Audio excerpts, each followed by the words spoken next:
Picture this. You're 12 years old, standing in a classroom, and a teacher tells you to sit down and stop asking questions. That sting never leaves. It's not about the chair, it's about the invisible leash. Some people spend their whole lives cutting that leash, and they carry traits most of us never notice. 1. Emotional regulation that looks like defiance. Psychologists at Stanford found that people who resist authority often score higher on meta-awareness. They notice their own emotional states faster than others. But here's the paradox, that awareness makes them allergic to control. When someone tries to dictate their choices, their nervous system spikes like a fire alarm. It's not immaturity, it's survival wiring. They regulate emotions by refusing the script. Imagine a bird refusing to perch on a branch because it remembers the cage. That's not rebellion, that's memory. And yes, sometimes it looks savage. They'd rather burn bridges than walk across one built by someone else. 2. Cognitive rigidity masked as integrity. A 2020 study in personality and individual differences showed that people who hate being told what to do often display cognitive rigidity, but not in the shallow sense. It's a moral spine. They cling to identity formation like it's oxygen. When authority presses, they don't bend. They calcify. Here's the irony.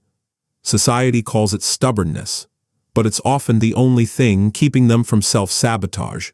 They know that if they compromise too much, they'll vanish into someone else's blueprint. It's like watching a glacier refuse to melt, even when the sun is screaming at it. Brutal, yes, but also strangely noble.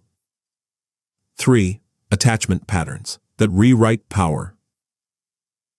Attachment theory suggests that those who resist control often grew up in environments where autonomy was scarce. Studies from the University of Michigan highlight how early attachment patterns shape adult defiance. For them, every "do this" echoes as, "you don't exist unless you obey." So they fight back, not with fists, but with silence, withdrawal, or sharp irony. They'll smile while saying, "Thanks for the advice," and then do the opposite. It's not petty. It's a ritual of reclaiming selfhood. Think of it as planting a flag on land that was stolen in childhood. Soft engagement. If you're nodding right now, you probably carry some of these scars yourself. That's why I share scripts like this. To remind you that resistance isn't weakness, it's a rare trait. If you want more of these deep dives, stick around. So tell me, when someone tries to control you, do you feel anger, or do you feel the quiet terror of disappearing? If you recognize yourself in these traits, don't just scroll past, own it. Growth starts when you stop apologizing for the way your mind protects you. Subscribe not because I told you to, but because you know your intelligence deserves fuel.